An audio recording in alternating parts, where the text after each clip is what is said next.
Morning mga kapasaway. Ah, for today's video nga pala may ipapakita ako sa inyo kasi yung mga palahi ni 4. So, so ayan na pala siya si alas 4 ko. Yung pangati.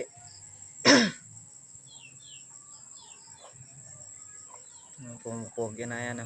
Yung buntot niya na yan yan na yung lugon niya.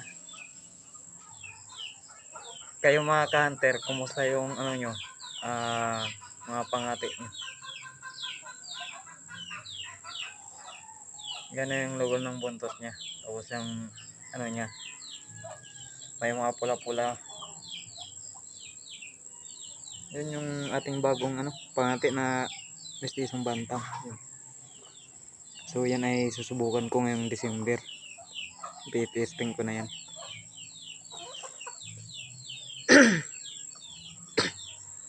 Yan na yung ating alas 4 mga ka-hunter.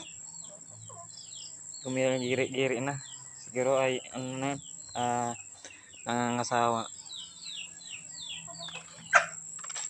Nangangasawa na yata ulit yan. Pwede na ulit mga asawa. So ngayon pala labo. Ngayon pala mga ka-hunter may ipapakita ako sa kanya yung hindi ko inaasahan na palahi niya. So tataka ako dito bukod sa hindi ko inaasahan na makabalahe siya, meron din siyang mga sinyal. So ayan, papakita ko sa inyo kung ano mga sinyal. So ayan pala mga ka-hunter yung palahi niya. So kakahuli ko lang kanina, gawa ng hinuli ko muna para umamo-amo naman. Sobrang ilat na kasi. And may get na 2 months yan mga ka-hunter. So 3 lalaki. Yan. Hindi ko alam kung babae yung niya, yung pure labuyo talaga yung kulay, yung purong ayan, yung labuyo talaga yung kulay mga ka-hunter. Baka babae din yan. Yung 3 na yan lalaki talaga yan kasi malalaki yung palong. So may kakaiba dito sa mga sisyo na ito mga ka-hunter, kaya ayun. So ipapakita ko sa inyo.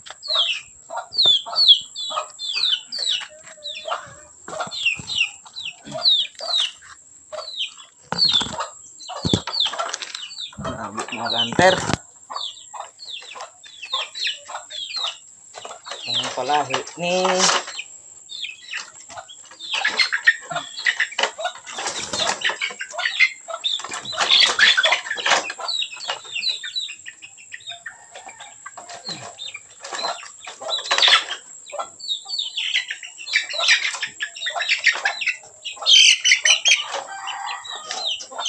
so ito mga ka-hunter, yung labuyo talaga yung kulay.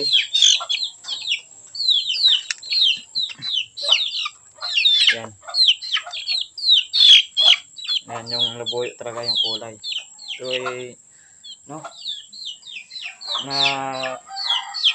nakapalahi siya ng hindi ko inasahan na talaga.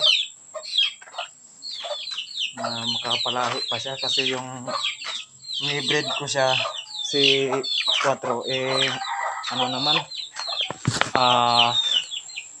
yung ni-breed ko siya, yung mga itlog na ni-breed ko sa kanya nasayang lang kasi nagkanda bugok sa ulan, nabasa pala. So ito yung ayan,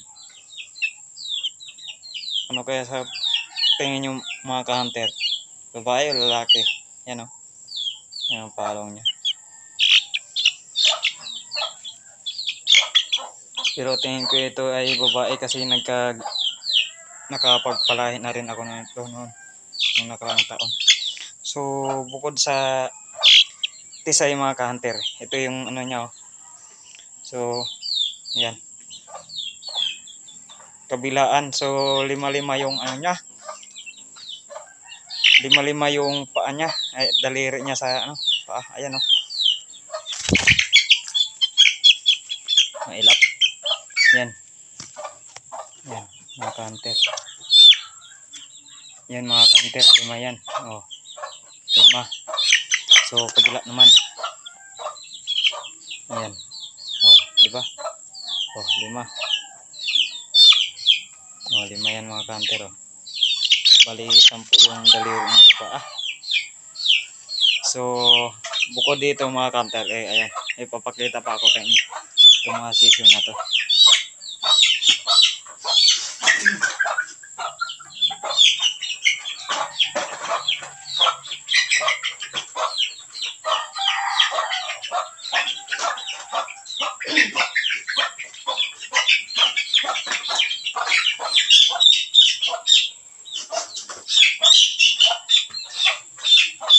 Ayan mga kanter, ito na. So itong sisiw na to, yung paa ng mga sisiw na to, yung tatlong puti, nagmana sa nanay. Ngayon, tanong ko sa inyo kung paano kaya malalaman kung hiyang sa atin yung ganitong kaliskis ng manok. Ayan mga kanter, oh. No. Wala po siyang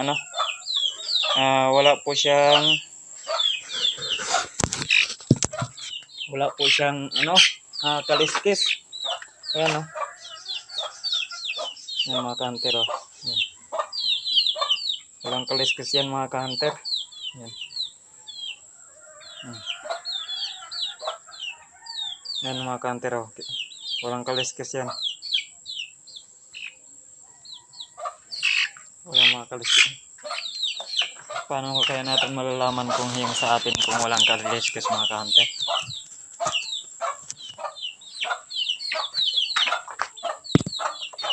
Itong silaw mga kanter. Ayan mga kanter. Wala po yung kaliskis.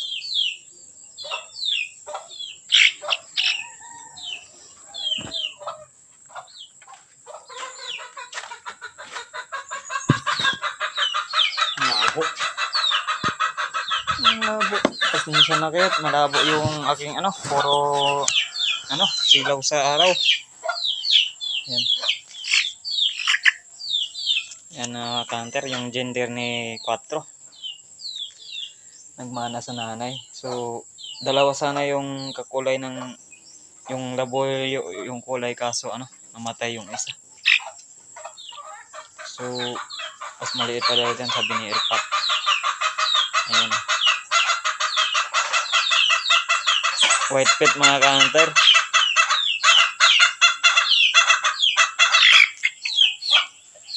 Ito pala. Tatlong white pit mga kanter. So ito pa yung isa.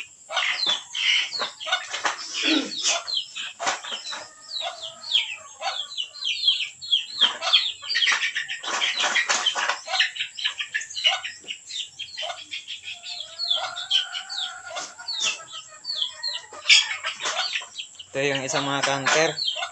Yan ito ay puting bulik mga kanter. Yung isa, yung una kong pinakita ay sinibalang. Ito ay puting bulik. Yan medyo may mga bulik siya. So lalaki pa rin mga kanter. Ngayong January, na to? Magsi 7 months na to ng January. So matatapang na to mga kanter. Ayan pa mga kanter. Wala po siyang kaliskis.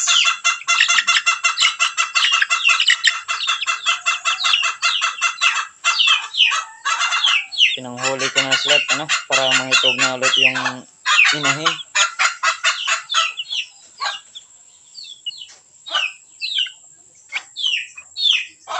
Kasi ang ganda mga kanter. Kasi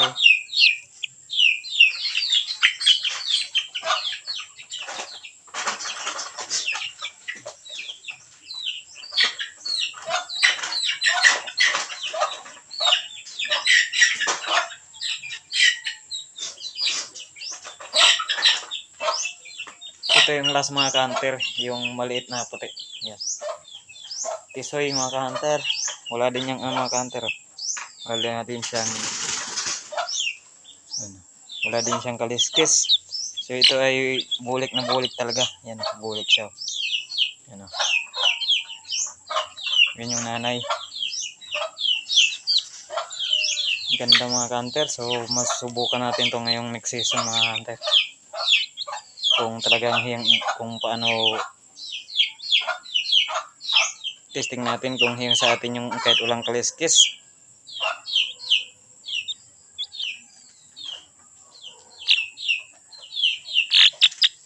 Pugi mga kanter oh. Lalaki mga kanter. Laki ng palong.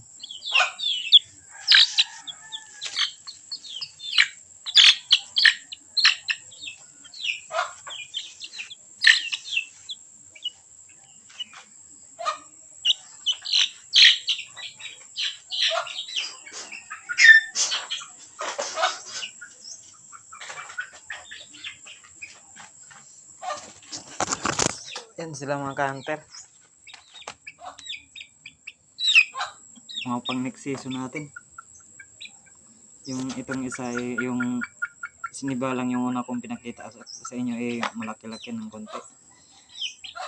Yung pinakamaliit yun.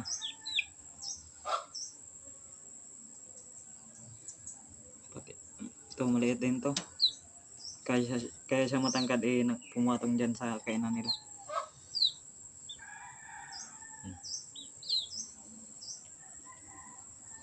So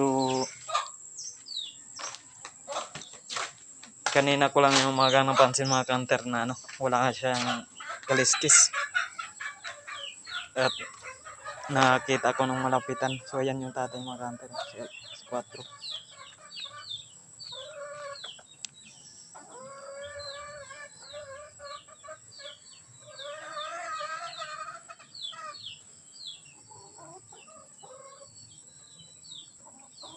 Kaso nangangayaw siya mga kanter sa ano, ayun, sa ating mistisong bantam.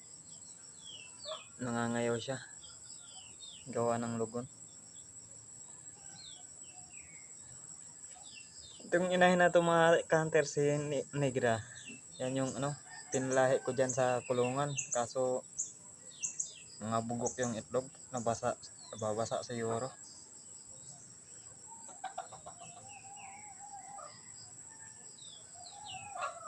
So ayun mga kanter, so hanggang dito na lang yung ating update sa aking munting pangati na si alas 4. So God bless sa inyo and babus.